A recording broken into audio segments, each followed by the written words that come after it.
अस्सलामु अलैकुम वरहमतुल्लाहि वबरकातुहू। उम्मीद है नाज़रीन किराम आप खैरियत से होंगे।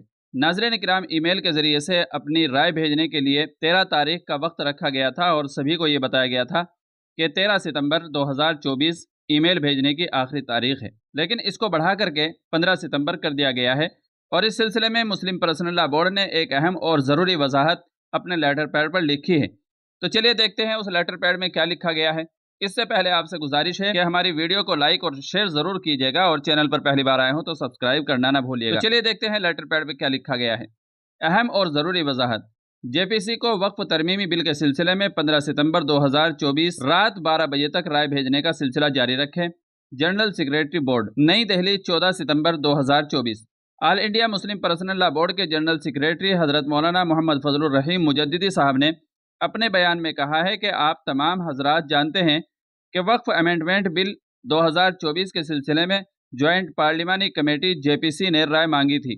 मुझे बेहद खुशी और मसरत है कि आप तमाम हजरात ने all India Muslim personal law board की आवाज़ पर लब्बैक कहते हुए उसके क्यूआर कोड और लिंक के ज़रिए से भरपूर तरीके से अपनी राय भेजने का सिलसिला जारी रखा। आखिरी तारीख 13 सितंबर थी। कल देर रात को ज्वाइंट पार्लिमानी कमेटी से रब्ता करने पर मालूम हुआ कि अभी 2 दिन का मौका मजीद बाकी है और 15 सितंबर बरोज़ इतवार की रात 12 बजे तक ईमेल कबूल किए जाएंगे।